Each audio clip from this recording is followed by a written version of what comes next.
Hello, everyone, and welcome to another episode of Nerdy Movie News Roundup. This is the show where we round up all of the latest news in the world of movies. Kind of out of it today, it seems like. I definitely am a little bit tired, but not tired enough that I can't do this show with precision, with grace, with something else. I don't know. Yeah, we actually have a decent amount of stuff to talk about this week. Later today, there is going to be like the Summer Games Fest presentation. There's probably going to be like a trailer there that pops up that I probably would have wanted to include in this show, but this is the time that I record the show every week. So it's like, and then I post it tomorrow, and it's like, I know I could wait until tonight, but this is honestly just the most convenient thing for me. So like, apparently we might see like Spider-Man, like a Spider-Man spin-off there, like whatever I think the Venom game, I think it might show up there from what I've heard. If it does, my apologies. If it doesn't, you didn't hear me make lame excuses. All right, let's talk about a different kind of Venom, a Venom movie. Venom, Venom, Venom, Venom, Venom, Venom, Venom, Venom, Venom, Venom. Let There Be Carnage. We got the trailer for it, and it doesn't look very good. Shocker. Yeah, the Venom movies just aren't for me. I've not enjoyed them. I haven't really dug most of what Sony has been doing with their Spider-Verse, with the exception of Madam Web. And that's mostly because in my opinion, Madam Web is the room of comic book movies. That is a movie that is so bad that it's kind of incredible. The Venom movies to me are just lame. I don't find them funny. I don't like the humor. I don't like the buddy copness of it all. And by the way, I don't like the trailer is also very confusing, of course, because it appears to take place in like the mainline MCU, because at the end, or like in Spider-Man No Way Home, Venom gets transported to the mainline MCU, but he's just like drinking at a bar or whatever. And then in this trailer, we see people going to that same exact bar. It's seeming, Venom is like, or Eddie is wearing like a Hawaiian shirt or something. I'm actually not sure. I haven't looked too deep into it. It might be the same Hawaiian shirt that he was wearing in No Way Home.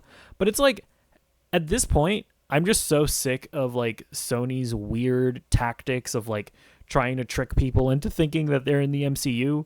Because if you remember, when it came to Morbius, like, you remember all the tricks that they pulled where there were like scenes of Michael Keaton as Vulture in the prison going like, "Hello, Michael Morbius over there. How you doing, Morbius?" And and that scene just wasn't in the movie. There was like the bit in the trailer where you saw the Spider-Man graffiti art in the background. I don't think that ever even showed up in the movie. Obviously, Spider-Man was never in the movie. So it's just like, and like the only vague crossover that ever happened was like the worst post-credit scene of all time. So like, I don't care. Like, maybe we watch the movie and they end up doing a cool crossover, but I'm not even gonna like give it the dignity of trying to like hardcore speculate, because I don't trust them, quite frankly. I fully expect to walk into this movie and it being like, if there is any kind of crossover thing, I fully expect it to be like the lamest thing ever. But hey, listen, I know that there are a lot of people actually like the Venom movies and they have fun with them. More power to you. It's just not really me. Okay. First up, as far as news stories, we finally know what MCU movie Giancarlo Esposito is going to be in. It's going to be Captain America 4. It's coming from The Hollywood Reporter. Giancarlo Esposito, who for a few weeks had hinted at his involvement in a Marvel Studios project, is officially on the call sheet in an undisclosed, but sources say, villainous role. The shoot will run 22 days, according to insiders. Among the added elements will be some new action sequences.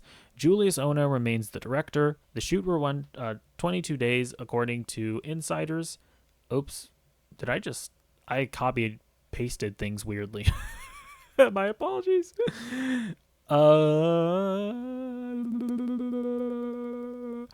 Despite reports of multiple reshoots, on the movie, so far this is the only one. It does not appear to be as extensive as the reshoots that faced Doctor Strange in the Multiverse of Madness, which lasted 6 weeks, nor the expensive and extensive reshoots endured by the Marvels. In fact, one insider says Brave New World will cost significantly less than the Marvels overall. And then we also have a picture of Giancarlo Esposito's character, so he definitely doesn't seem to be playing, somebody like really popular like Magneto or Professor X or whatnot. He does kind of seem to be playing just like generic mercenary man. So, we'll see though. Like, it's Giancarlo Esposito. Like, I'm sure I'm sure his performance at least will be great, but it's just not as grand of a role that we necessarily thought it would be. It is interesting though. I was under the impression that Captain America 4 was like a complete and utter disaster. I thought they had already been doing a bunch of reshoots. I feel like it was reported as such. I mean, the Hollywood Reporter talks about the other reports, so I don't think I'm just like completely making that up. But yeah, it seems like only just now are they getting into doing reshoots. So that's actually very interesting. There were, however, a bunch of rewrites. That still does remain to be the case. So we'll see how extensive those rewrites were. Maybe the movie was somewhat of a disaster in the script department, but and it doesn't. To be clear, it does not bode well that they're just adding in another character in Giancarlo Esposito. So we'll see who his character ends up being. Should be noted though that they did mention that Giancarlo Esposito is going to show up in this movie, and then he's also going to show up in a Disney Plus show. So we'll also have to wait and see what happens with that. So I wonder if maybe Giancarlo Esposito is going to be kind of like what GSP, George St. Pierre, was in The Winter Soldier, where he kind of shows up, Captain America beats him up, and then we see him, and then he's not really in the rest of the movie, and he shows up in some other Disney Plus show. I could see them doing something like that, to be honest. But yeah, we'll have to wait and see how that movie ends up turning out. Hopefully it's not a disaster. All right. Next up, let's talk about some Pixar foolishness. So Bloomberg, they wrote an article about Pixar. I believe they interviewed like Pixar executives and whatnot. Now, it was behind a paywall, so I couldn't actually read the article itself, but I tried reading, a bunch of stuff to get like a picture of what the article ended up being. And then I pulled up this discussing film tweet because it really is just ridiculous what appears to be in this article. So this is the discussing film tweet. Pixar is now focusing on films with clear mass appeal, with less focus on directors' autobiographical tales like Luca and Turning Red. The studio's movies should be less a pursuit of any director's catharsis and instead speak to a commonality of experience. I find what appears to be happening at Pixar to be utterly ridiculous. Pixar is seemingly looking at their recent struggles and acting like, well, clearly it's the artistic vision of the directors that is the problem here. It's like, no, you absolute morons. You made the decision. Well, to be fair, it wasn't Pixar. It was like the higher brass at Disney. But either way, the Disney executives, decided to put Luca, Soul, and Turning Red on Disney Plus. You effectively, you ruined the brand. You turned Pixar into a streaming straight-to-TV brand. So it's like, yeah, and then you do the surprise Pikachu face when Lightyear bombs, when you just expect audiences to now treat your movies like proper theatrical releases again. You do the surprise Pikachu face when Elementals ends up struggling initially, and what's also weird about it is that, is Lightyear not an example of your mass appeal movie? Because when you actually read a bunch of other articles, they also talk about how they're going to start making more sequels. It's like, but Buzz Lightyear was technically not a sequel, but it was like a prequel / spin-off thing with your recognizable IP, and it still bombed. And that was a mass appeal movie. That wasn't a director's catharsis or whatever, or whatever you're talking about. Elementals, which it probably is the director's catharsis, because that's like a very much like an immigrant story, that actually ended up not being a disaster. Like that actually made a decent chunk of money at the box office.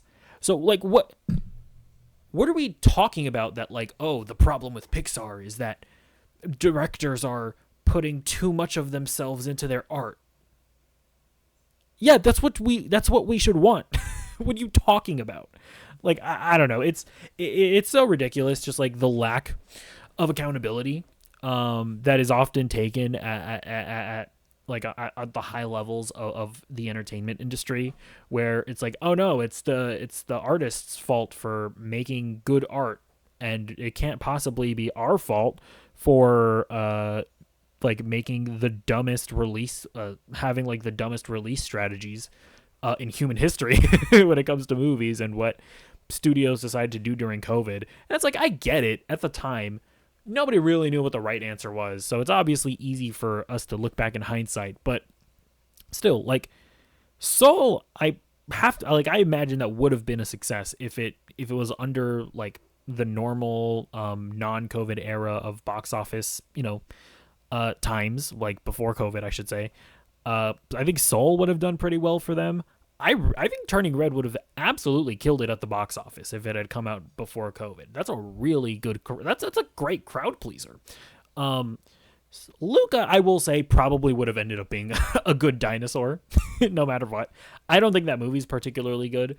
But still, like, to say that like a movie where the director is like putting their heart and soul into it and telling a story that's personal to them, that's like a bad thing and that's something that we want to discourage, I just think that's absolutely ridiculous.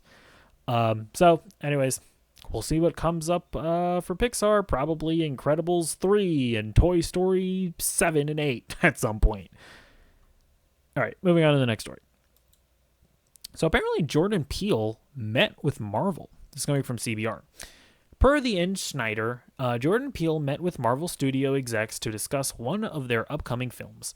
The Insider report doesn't clarify which film Peele met up with, but Marvel has several films lined up, some of them that could benefit from Peele's original vision.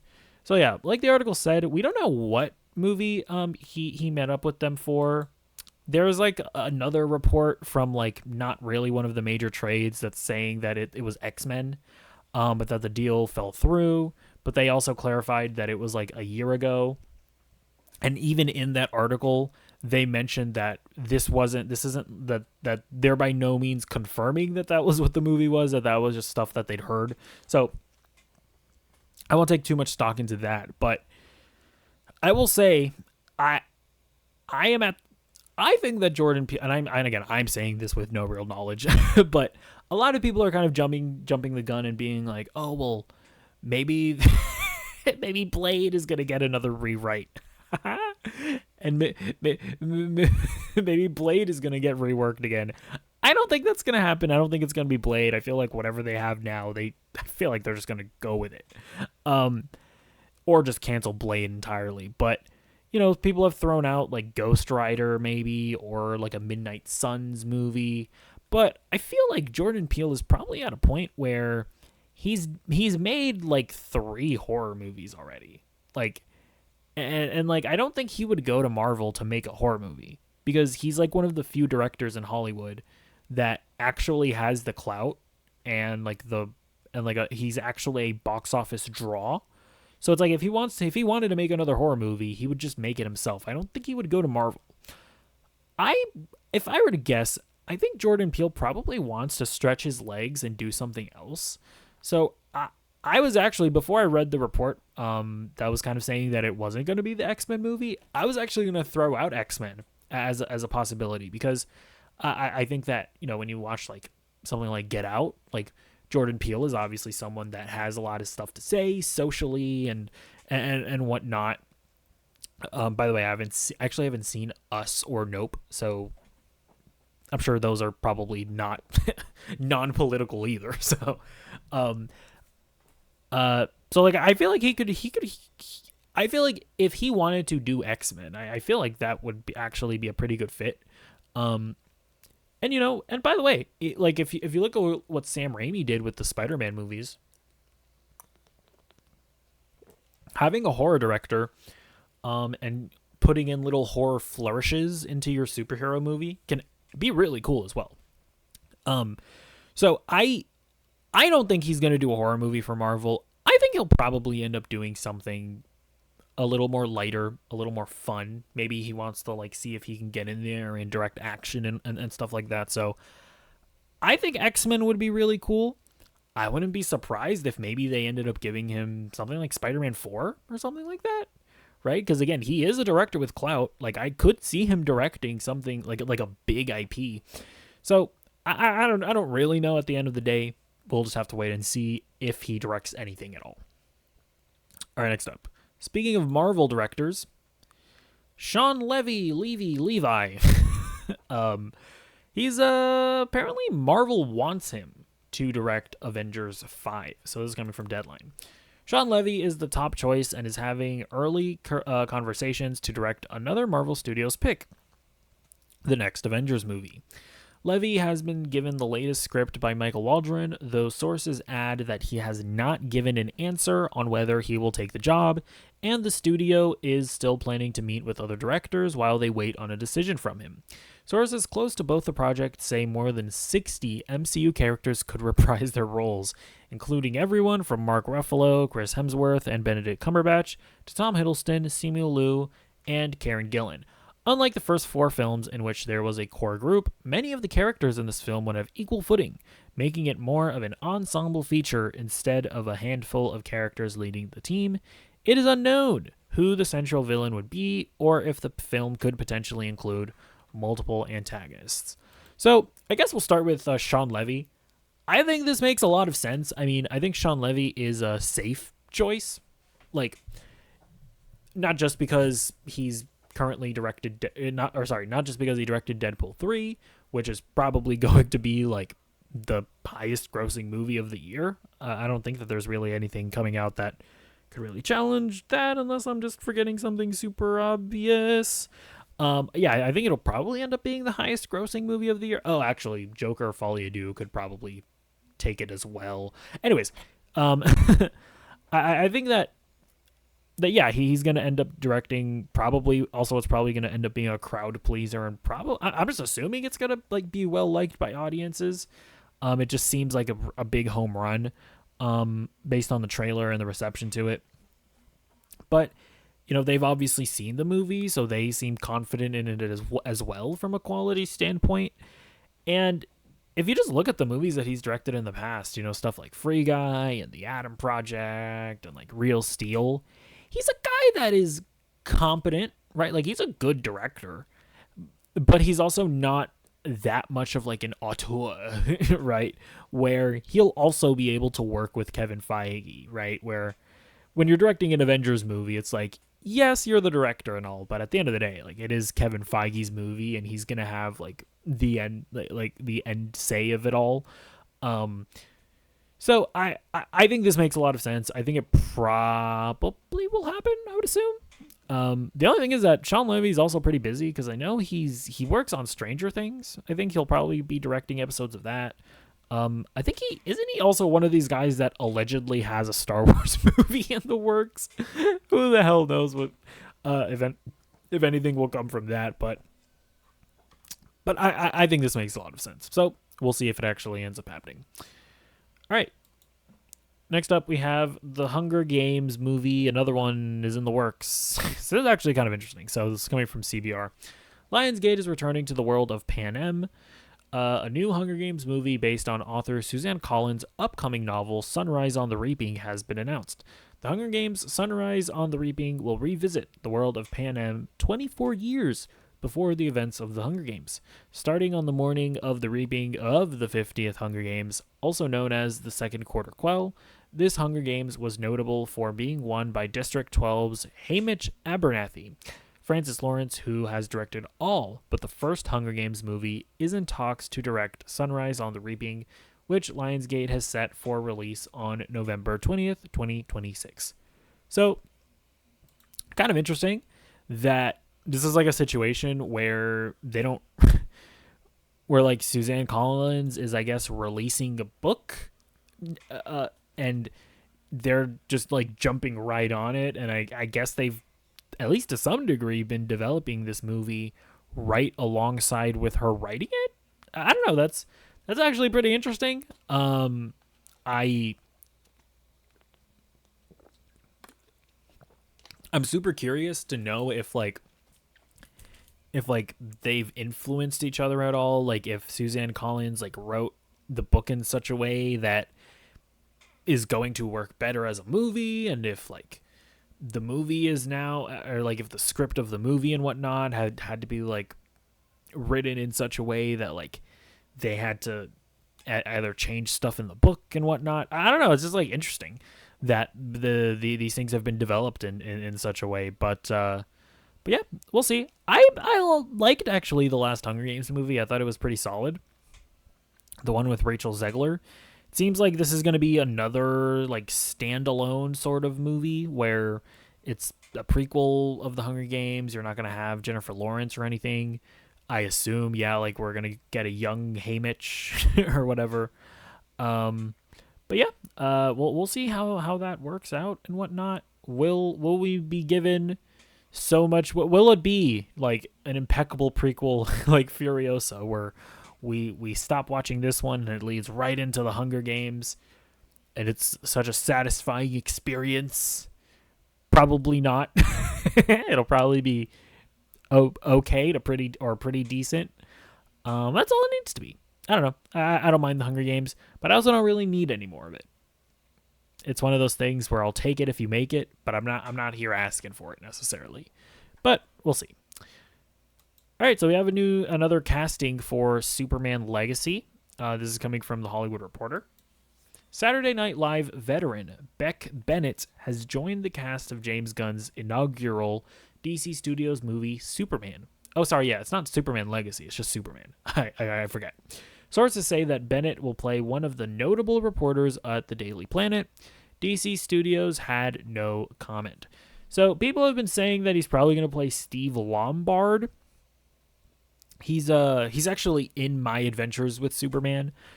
He's kind of like a douchey reporter. And that is a character that you would want a more comedic actor to play. So yeah, I can't say I'm like, oh my gosh, I can't believe they cast Beck Bennett. You know, I'm not even familiar with this actor. Yeah, we'll wait and see and what he brings to the role and how big of a role he's even gonna have, because this is a bit of a stacked cast, as they say. But yeah, I mean, I think him being like a douchey character and that will at some point probably be humanized and whatnot, I think that'll probably be fine. All right. Next up, we have a bunch of details about The Last of Us Season 2, so let's get into that. It's coming from Deadline. When Season 2 finally arrives in 2025, it will be shorter than Season 1, consisting of 7 episodes. But the good news is that a potential third season could be significantly larger and possibly bigger in scope, and there could very well be a Season 4 coming behind it, according to series co-creators, executive producers, showrunners, and directors Craig Mazin and Neil Druckmann. Plus, one of the Season 2 episodes will be quite big in length. One thing Mazin and Druckmann will not do is get beyond the existing source material the way fellow HBO genre drama Game of Thrones carried on after covering the published 5 novels in George R.R. Martin's series. So yeah, this is coming from a Deadline article where they actually interviewed Craig Mazin and Neil Druckmann. And yeah, I have such mixed feelings about all of this. So, warning, I am going to spoil The Last of Us Part 2, the game The Last of Us Part 2, so if you don't want to know anything about that game, you might want to skip this. I do put timestamps, so you can feel free to skip to the next topic, and quite frankly, I encourage you to, because this is definitely a story that's going to be best experienced blind, so do try and keep yourself unspoiled if you can. But, so in So yeah, by the way, leave. Okay, I think they're gone now. So yeah, in the interview, and I highly encourage people go out and read it because it is a lot that they say. They mentioned that they talk about how they are going to be adapting The Last of Us season 2, like The Last of Us Part 2, over the course of multiple seasons. They talk about how they just couldn't do it in one season. And I understand that to some extent, but I also just kind of feel like the story of The Last of Us Part 2 is just not, like, it's so heavy and so emotional that I just feel like it is best experience in like one outing, right? Like, obviously you're not going to play the game in one play session, but I just feel like it's not a story that is easily like consumed, where you like consume part of it, then you wait like a year and a half because it's taking so long to make seasons of TV nowadays, right? Where you then wait a year and a half, and then you get the next part of it, and then you wait another year and a half, and then you get the next part of it. Like to me, The Last of Us 2 is just like such a powerful experience of seeing Joel die, right? Like, this character that you love almost as much as you love one of your family members, he dies, and you feel that genuine anger and that genuine desire for revenge right alongside Ellie. And then over the course of the game, you like it slowly whittles away at you, right? That anger just slowly whittles away until, you know, you get to the point at the end of that game where you just like don't even want revenge anymore. It's just not worth it. And I just feel like that's such a powerful experience. I feel like it'll get diminished over like by telling it over the course of a few years. But then there is also, right, the very big possibility that the story is heavily changed. And, you know, because we know that Jeffrey Wright has been cast for season 2, and it's like, the fact that we even know that the fact that we know that this is going to be broken up into multiple seasons, and that Jeffrey Wright is even going to be in season 1, that very much tells us that yeah, they're going to be heavily changing the story, because Jeffrey Wright doesn't even show up until like way later in the game, right? Until you start playing as Abby. So, oh yeah, by the way, the fact that Abby's, I'm sorry. To be clear, Abby shows up early on. She definitely does. But yeah, like I don't know.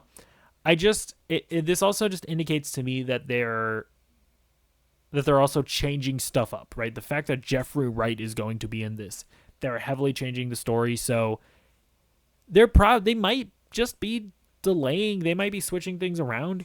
They might even delay the death of Joel until the end of this season, or possibly even the next season, right? To build up another hype cycle of Pedro Pascal is in The Last of Us season 3 and whatnot. All of these changes could be happening, but then, and I understand why you would want to make these changes, just because of how like the reception of The Last of Us Part 2 was so divisive. But I'm also of the mind that like The Last of Us Part 2 is what it is. Right? Like, it is that experience of wanting revenge. It is that experience of heartbreak. And while, yes, it angered a lot of people, once you start making changes that diminish that intended experience, well, it's not really The Last of Us Part 2 anymore. And maybe that's what they want to do. And I guess that's fine. Like, I'm not going to, like, hold it against it, right? Like, the way that I approach adaptations is just like, I'm not going to take you at what the original one was. I'll just take you as what you are. That just sounded like it sounded like my approach to dating for a second there, but that is how I approach adaptations. So that's fine if they want to go that way. I do just want to point out that it sounds like they are potentially just not doing The Last of Us Part 2 and making it into its own thing, which I guess it's fine, but that's just kind of I'm smelling it, sniffing from a mile away what they're doing here. So we'll see. We'll have to just wait and see how that happens. Yeah, as far as the episode count, I mean, you know, they also mentioned in the article that HBO has given them a ton of freedom in not having rigid episode counts and like having the season, like they've sketched out, right, how they're going to approach adapting the game, and that like they're breaking it at 7 episodes because they genuinely believe that that is the best point to leave it off, right? That is the genuinely the best like stopping point. And so I understand all of that. And if it actually is the case that that's why it's only 7 episodes, then fair. That's fine. So yeah, we'll have to wait and see. All right. Next up, we also have a ton of information about Suicide Squad Kill the Justice League. So let's get into that. So this is also from Bloomberg. Now here's the thing. It was also a paid it was a paid article, but for whatever reason, like when I went into the article, it was like gifted to me. Like it was like it was like a gifted article. It was really weird, but I read it, so I was able to like make these graphics. So this isn't like the Pixar thing where I had to like scramble and find other different people summarizing it. This is straight from the article. It was kind of weird, but I'm grateful. All right. At its gaming studio in Montreal, Warner Brothers already had a Suicide Squad video game that was struggling to gel. Oh, by the way, I should clarify. So this is like going to be chronicling like the development history of Suicide Squad. So it's like a big it's like a big behind the scenes piece. So it's going to be a lot. So yeah, at its gaming studio in Montreal, Warner Brothers already had a Suicide Squad video game that was struggling to gel. The studio's co-founders. Oh, sorry. So right there, we're kind of getting the confirmation that that there was actually a Suicide Squad game being made by Warner Brothers Montreal. Those are the guys that made Batman Arkham Origins. And yeah, I mean they teased the Suicide Squad game. There was like a post-credit scene in Batman Arkham Origins where like Amanda Waller she went up to Deathstroke in his cell and she like dropped a Suicide Squad folder in it, and she was like, "You can rot in here, or you can work for me, Slade Wilson." So yeah, but apparently that fell through. Okay. The studio's co-founders, Jamie Walker and Sefton Hill, eager to do something different, started working on a prototype of an original multiplayer puzzle-solving game codenamed Stones. So that's also another interesting detail. The co-founders of Rocksteady, right? Rocksteady themselves, they weren't initially going to do a single-player game right after Arkham Knight. They were actually going to pivot, not necessarily into like live service, but they were going to pivot to something else. They were going to pivot to multiplayer, so that's also interesting to point out as well. At the time, the broader industry was growing increasingly fixated on games as a service. Armed with a battery of presentations, Warner Brothers executives traveled to London and made the case that the growing category was the industry's future. Rocksteady executives soon decided that, in keeping with their parent company's newfound enthusiasm, Suicide Squad would become an online multiplayer game with live service content. So that's basically what happened, right? Warner Brothers came to Rocksteady and was like, "Hey, we want you to take over Suicide Squad." Because I obviously couldn't put all of the article into the graphics here, but the article also talks about that this all happened in 2016. And this was when the Suicide Squad movie came out and actually made a lot of money at the box office. So Warner Brothers were like, "We gotta capitalize on Suicide Squad." And I guess Warner Brothers Montreal wasn't doing a very good job. So they were like, "Well, you know who? Rocksteady, you are our famed studio. We want you to make a Suicide Squad game." But apparently it was Rocksteady themselves that were like, that ultimately at the end of the day, like, again, this is something that the article kind of hints at. To be fair, they don't explicitly say, but they kind of say here that, where is it? Rocksteady executives soon decided that, in keeping with their company's newfound enthusiasm, Suicide Squad would become an online multiplayer game with live service content. It seems like if Sefton Hill and Jamie Walker, right, the co-founders of Rocksteady, it seems like if they really wanted to, they could have made Suicide Squad a single-player game. But it seems like they already had a desire to move to multiplayer, and Warner Brothers executives had been really wanting to get a live service game. it seems like at the end of the day, it was the call of Rocksteady. And this is going to be, listen, this is going to be one of the things that's going to become clear as we go through all of this. A lot of these decisions were made by Rocksteady themselves. I know that there are a lot of conspiracy theories out there of like, oh, well, Sweet Baby Inc. came in and ruined Suicide Squad, and oh, the executives forced them to do this, this, and that. And it's like, at the end of the day, man, the one thing that we really have to accept is that Rocksteady made Suicide Squad kill the Justice League. We'll read more.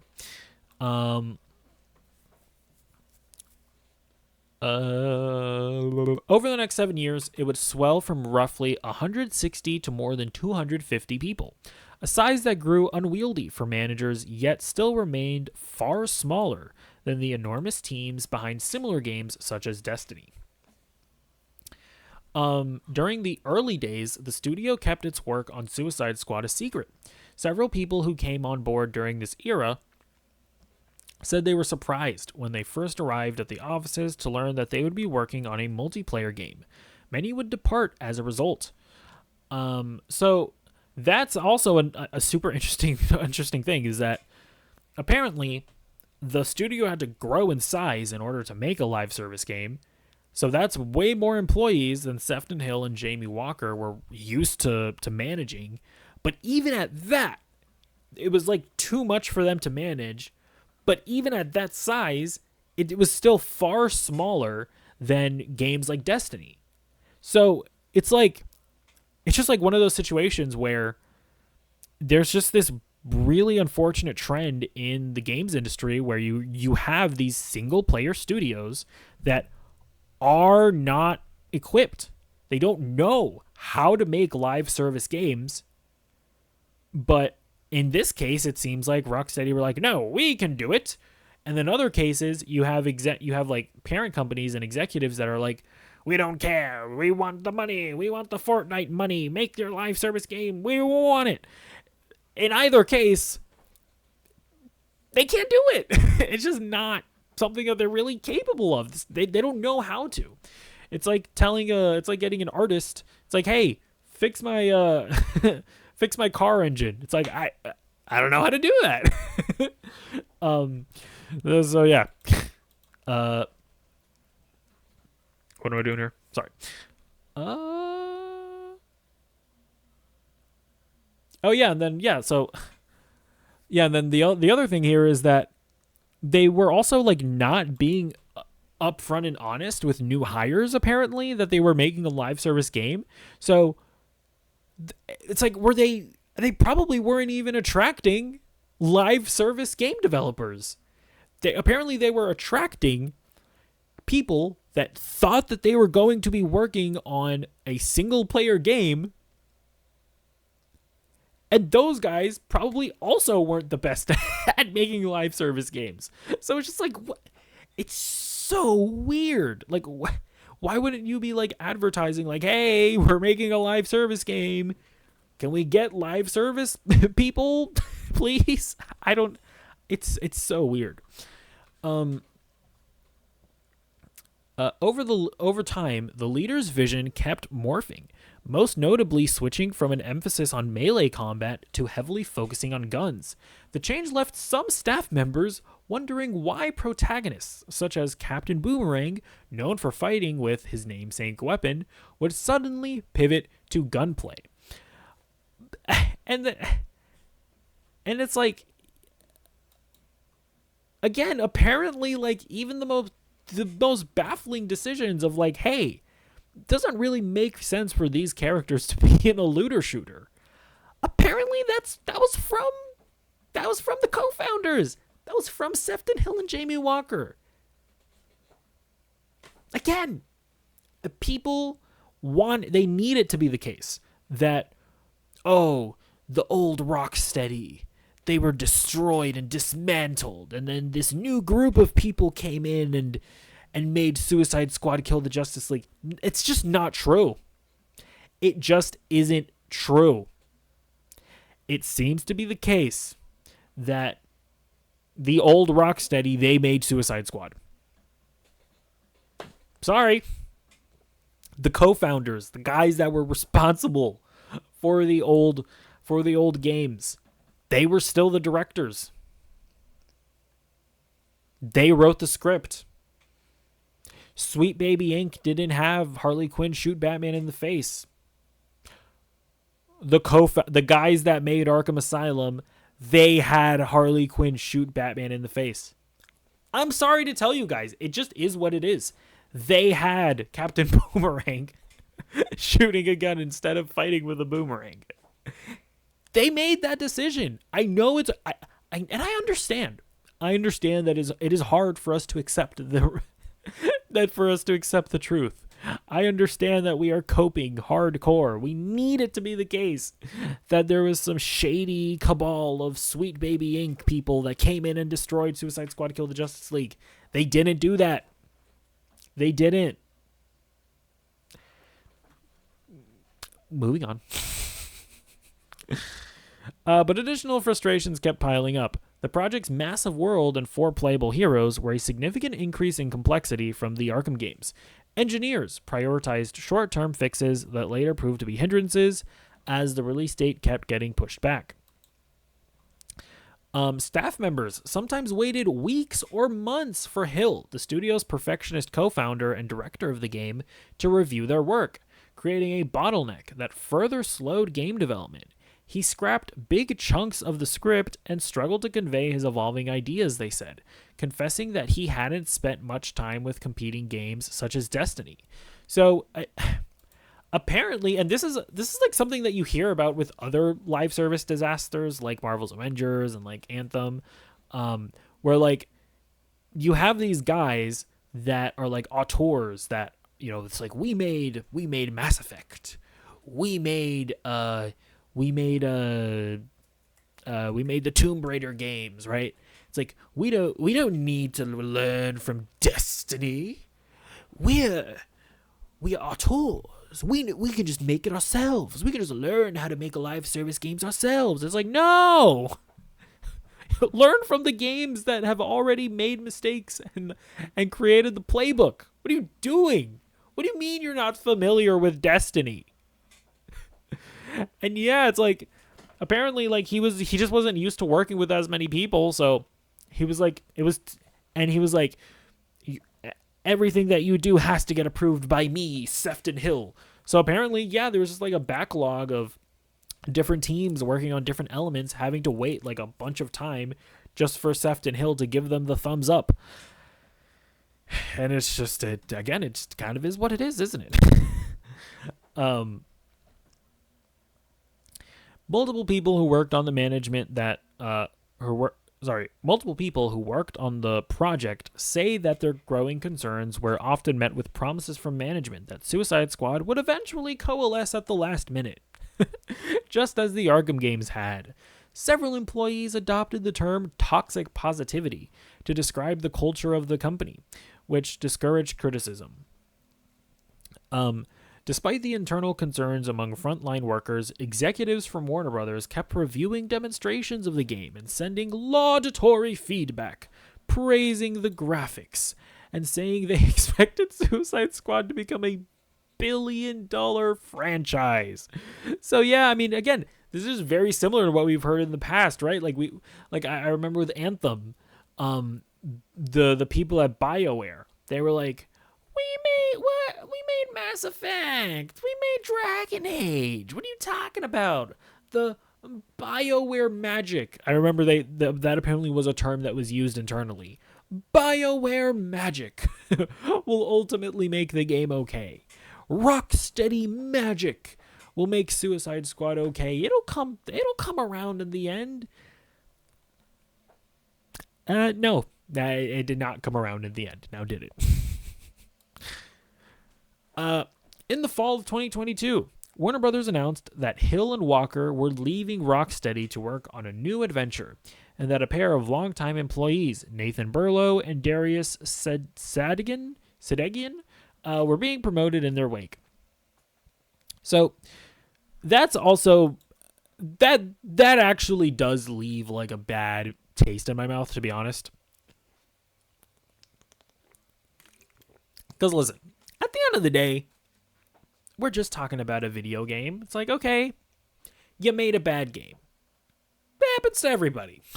You know what I mean? Like, even the greatest directors, right? Sometimes they make a bad movie. It happens.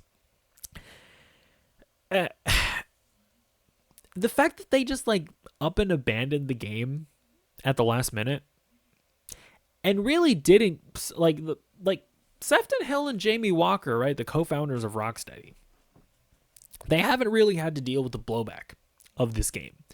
In fact, the running narrative has been that, oh, the old Rocksteady is dead. They had nothing to do with this game. These new interlopers ruined it. Sweet Baby Inc. ruined the game. And I think that's just kind of a shitty thing to do at the end of the day. You know, like, if you're a captain of the ship, you gotta go down with your ship, especially when you actively, like, you ran into the iceberg, motherfucker, and then you're just gonna jump on a life raft and swim away while your crew dies. It's like, that's definitely a shitty thing that they did, in my opinion, at least. I mean, it's like, man, and like, yeah, like the fact that they didn't want to be interviewed for this either, right? Like, you can't even man up and talk to Bloomberg. Listen, I love, like, these guys are legends, right? They made the Arkham trilogy, and you're never going to be able to take that away from them. They will always be legends in the industry, but the way that they conducted themselves is just it simply is kind of shitty, right? The idea that you're just going to, like, leave at the last minute and leave your team to take the brunt of the backlash for decisions that you made, right? Like, everybody's talking about how, oh, they disrespected Batman from the Arkham games. How dare they disrespect Kevin Conroy by having this be his last voice performance, or blah, blah, blah, blah, which, by the way, has always been a disgusting thing to say.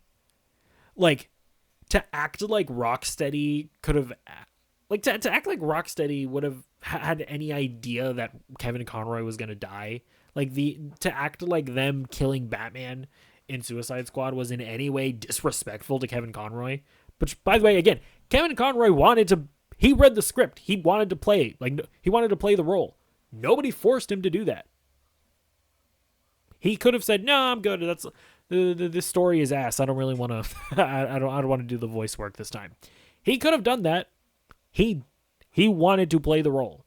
So just to be clear about that as well, that no, they did not disrespect Kevin Conroy by hiring him to play a role that he wanted to play. That's unbelievably stupid. Anyways, sorry, that really does trigger me when people say stuff like that and try to, like, use Kevin Conroy, the fucking corpse of Kevin Conroy, to, like, come to grips with a game that's bad. It's like, okay, you can just say that the game is bad. It can just be a bad game. Just to be clear. What was I saying? Yeah, like, Jamie Walker and Sefton Hill just, like, left Rocksteady to deal with all of that backlash. And it's just kind of shitty, in my opinion. Does that mean that I'm not going to be excited for whatever their next game is? No. Listen, at the end of the day, I will be excited to see what they come up with. You know, hopefully they're doing a single player game that's sort of back to their roots, that's narrative based and whatnot. I'll be eager to see what it is, but gonna call them out when they do something shitty like this. Okay, now let's move on to, like, some of the actual news that was revealed in this article. Despite the painful setback, Warner Brothers isn't giving up on video games. David Haddad, I believe is, like, one of the executives at Warner Brothers, said that Warner Brothers Games was looking to do more collaboration between its studios and that the company was understaffed compared to competing publishers. So job cuts at Rocksteady wouldn't make sense. Many of the studio's employees are now helping to develop a new director's cut version of Hogwarts Legacy.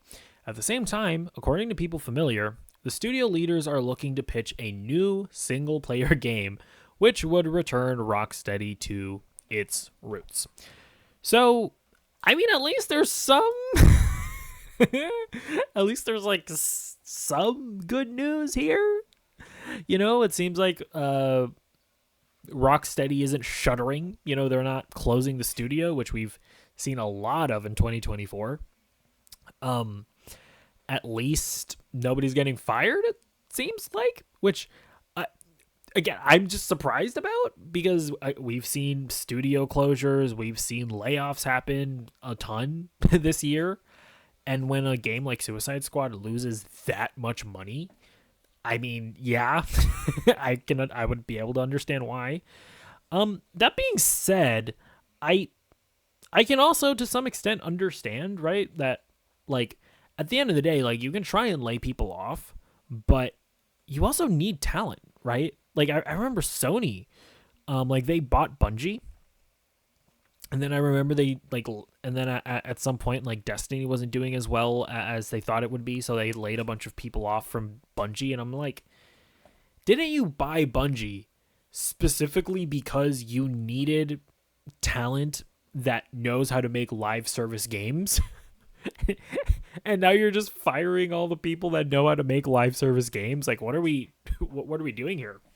I actually super respect that the David Haddad guy's like, hey, listen, this sucks. There's no two ways about it. But if we're going to continue making games, if we're not going to abandon video games, we need game developers. So the fact that they actually, seemingly, and in my opinion, a pretty intelligent way, are like, okay, listen, guys, you fucked up Suicide Squad. Help whoever the studio is that made Hogwarts Legacy, I don't remember, help them work on the Hogwarts Legacy director's cut. And that way they're keeping Rocksteady busy. Obviously having more people working on Hogwarts Legacy is like a good thing. It's going to be helpful for that game. I think that's super smart. And hopefully, you know, this could all be nonsense, and maybe they do end up laying some people off, but it seems like they're at least handling the aftermath of it pretty well.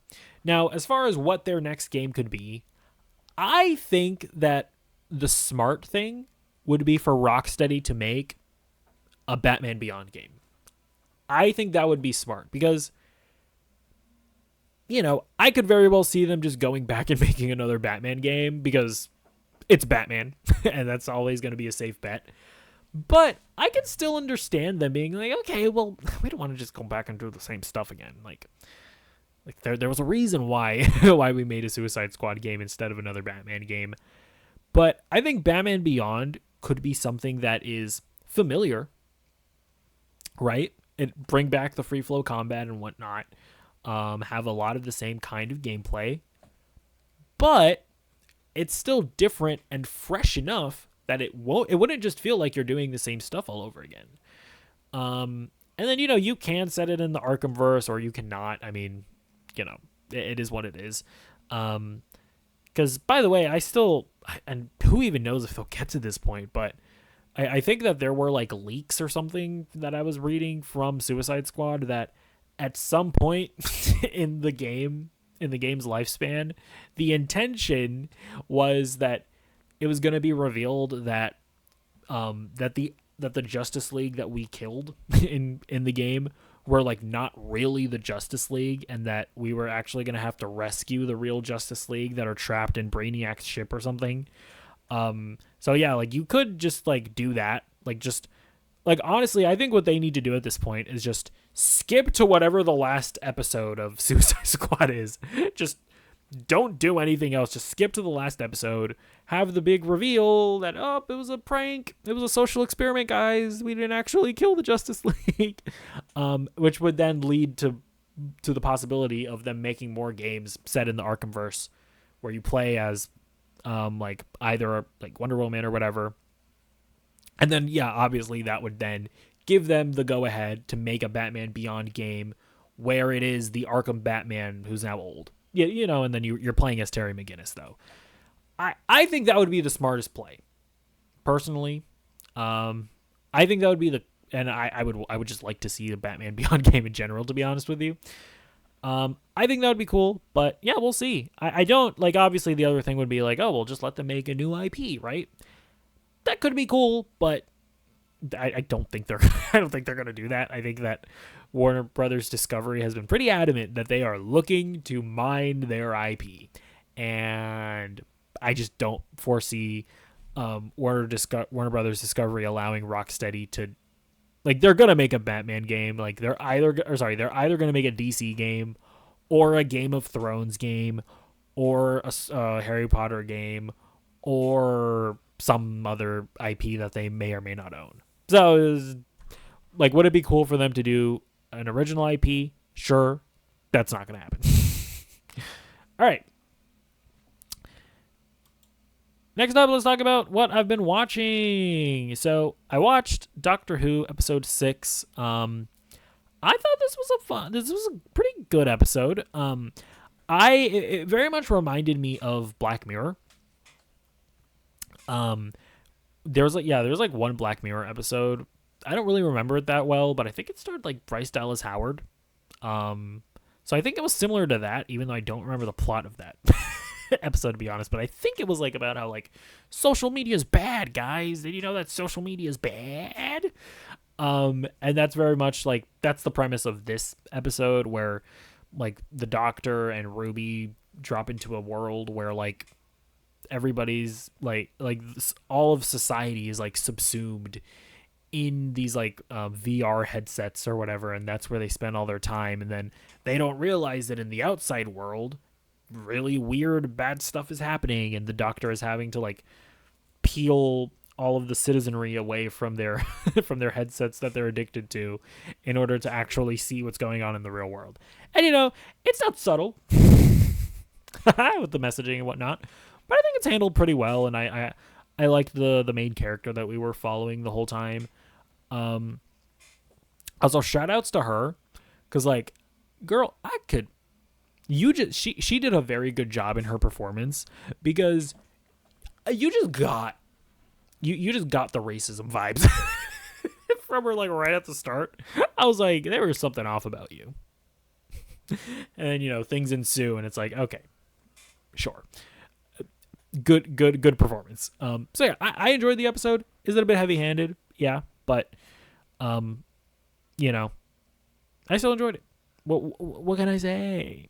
Okay, next thing that I watched episode 3 of My Adventures with Superman. So this was also a very good episode. They introduced Steel. I think this is Steel, right? I don't think they ever called him Steel, but I think that's who this character is, because he has a hammer and he's like in a metal suit. It's definitely a plot of this episode that we've seen many times before, where like, there's like a scientist that's working for a big corporation, and they're working on like technology that the scientist had really good intentions with, and then the executive businessman is like, I'm gonna take this technology and I'm gonna do bad things with it because it'll make me a lot of money. And then the scientist is like, there, he's taking my technology and molesting it. It's help me, superhero. We've seen this a lot, and that's what happens with Steel here. And yeah, so that whole plot is kind of generic, but I did enjoy like everything that they were doing with the characters, right? Where like, Clark is obviously still struggling with managing his work life with his superhero life, and Lois's dad is now calling him out on it. I assume that at some point this season, Lois's dad is gonna figure out that Clark is Superman, but for now he's very much being like, you're a shitty boyfriend and you're not present and whatever, and that stuff is pretty well done. I really liked Lois Lane and her race with Vicky Vale to cover all the stories. I thought that was super cute. She's obviously left with the moral dilemma at the end, which obviously she's not going to go through. Although I was thinking, I feel like Lois could probably.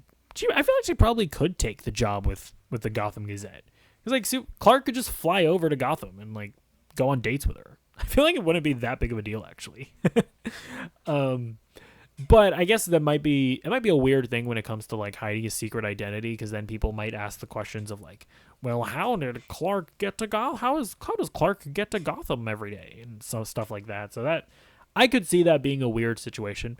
But I feel like they could work it out. You know what I mean? Or like he could literally like fly to Gotham. Oh no, never mind. Or I don't know. I feel like he could like fly to Gotham and then like just take them to like another town or city where they're not going to be recognized and go on dates that way. I don't know. I just feel like they could work it out. But obviously for dramatic effect, she's probably going to turn down the position. And I also like what they did with Jimmy Olsen in this episode, where he's like managing the like the media team for the Daily Planet, and he's like kind of slowly turning into Perry White because he's having to deal with all of his employees or whatever, or all of the people, because he's like, I guess he's like a manager, I guess, and he's dealing with all of his underlings, and he like gets to the point where he just starts yelling at them the same way Perry White does, which I thought was very funny actually. So yeah, I really love this show. And yeah, I think it's super cute. Highly recommend it. Although if you haven't seen it, you're probably not watching this because it's a spoiler discussion. So yeah, I don't know. I don't know. It's fucking. If you stick around here anyways, watch it. I guess. I don't know what I'm saying anymore. All right, next up, I watched the Acolyte episodes 1 and 2. I guess I won't spoil this one because it's like the premiere and whatnot. I actually don't mind this show. Listen. It feels like it's the unpopular opinion, but I don't mind it. I will say, I think, first of all, it is just nice to watch a Star Wars thing where I'm not just like constantly being bombarded with like references and, oh, look, this character came out, and or like a character will like say very dramatically like, and I was sent by Global Gorp. And then like everybody, and then all the Star Wars nerds are like, oh my god, he said he was sent by Global Gorp. You're telling me that Global Gorp is going to be in Ahsoka season 2? Like, the fact that there's just nothing like that. Because, of course, the Acolyte, to be clear, is set like 100 years before the prequel trilogy. So it's all new characters. It's all like new concepts. It's just refreshing to see a Star Wars show and not having to worry about any of that. And yeah, I don't know. I just, like, here's the thing. It's not amazing. Like, I'm not gonna sit here and say that it's as good as Andor, but it's nowhere near as bad as like the Book of Boba Fett or Obi-Wan. Like, this is like very solidly in the I'm enjoying it tier, right? Like, I'd put it on par with like Mandalorian seasons 1 and 2 so far. Bear in mind, I think that the Mandalorian is kind of overrated because I just think it's like pretty good. I don't think the Mandalorian has ever been like amazing, so bear that in mind. But I would put it like around there. So yeah, I really like the characters. Like the main character, I guess you would say is this lady here. She's played by Amandla Steinberg. She's, again, I don't want to spoil anything, but she's asked to do a lot in this show, and I really enjoy her character. I think she's actually like very good in it. I really like there's like an old Jedi guy who's kind of like Qui-Gon Jinn. I think he's very, very good as well. There are like some other side characters. Like there's like this other Jedi who's like kind of he's kind of like he's very much like a stickler for like the rules and whatnot. And he's kind of like a lovable dork. I really like that guy as well. I would say the one character that doesn't really leave much of an impression on you is the one played by Daphne Keane. She's the little girl who played X-23 in Logan. Everybody was excited because it's like, oh, she's gonna be a Jedi or a Sith or something, and you know her character is just kind of there. But I don't know. I don't see people that are saying that it's like terrible. It's not as good as Andor, so I understand why people aren't like jazzed about it because it is very just like it's good. But I just don't think it's like nearly as bad as what Star Wars has been in the past. You know what I mean? So yeah, we'll see. It started off good. It could get a lot worse. It could get a lot better. Hopefully it gets a lot better, or at the very least sort of sticks to what it currently is. But I mean, I'd recommend seeing it. I don't know. like if you're not really into Star Wars and you're not into all the lore, I think this is absolutely a show that you can just kind of jump into, and it's totally fine to do that.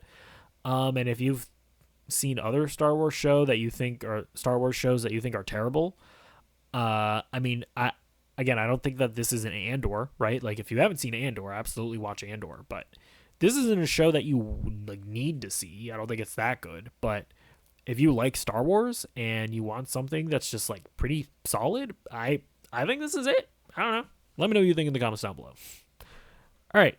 Last thing that I watched was I watched the first 4 episodes of Skull Island. So I'm kind of trying to work through the MonsterVerse. So which is like I was like reading an article. Apparently like Kong Skull Island and this animated series, and like there's like a Monarch TV show on Apple TV, and like like the Godzilla X Kong Into the Spider-Verse. Like apparently there's like a bunch of MonsterVerse stuff that's like in the same interconnected universe. So I kind of diving into that. I think, did I talk about Kong Skull Island last week? I don't know if I did actually. But yeah, I watched Kong Skull Island because I also want to watch them in chronological order because I feel like that'll be cute. So yeah, I'm watching a bunch of Kong based stuff so far. The first 2 things in chronological order about Kong. I'm actually enjoying it so far. It is a lot of like human character stuff, but actually so far, I assume once I get into like the Godzilla stuff, that's where I've heard that like, whatever, like the Bryan Cranston Godzilla movie, where it's like those movies are just like hardcore, like, gosh, the human stuff sucks. So far in Kong Skull Island, I actually did not mind the human dynamics. Like I liked like the Brie Larson character and the Tom Hiddleston character and the Samuel L. Jackson character. I actually thought that they were like fine. Like they weren't nuisances at least, and then like the big monster stuff was very entertaining as well. But so far in Skull Island, this animated series, I'm actually very much digging like the human characters. So it's basically like these 2 kids and like their parents or whatever, they like get stranded on Skull Island, and then there's also this other like character who like lived on an island, so she's kind of like a feral character. She's also in it, but they all get trapped on Skull Island, and they're just kind of like trying to figure out what is going on. How are these monsters here? There are also like mercenary characters that are involved. Like so far, there's actually not a ton of King Kong that we've even seen 4 episodes in. By the way, I haven't finished the 4th episode, just to be clear. There isn't even a ton of King Kong in this show. But I like these characters so far, so it's not even that big of a deal. So yeah, I mean, I'm enjoying it. If you're into like the MonsterVerse, I would recommend watching this show so far, at least 4 episodes in. So yeah, that's gonna be it for me. For Nerdy Movie News Roundup. Let me know what your thoughts are on any and all that we've talked about today, and I will see you in the next video. Goodbye.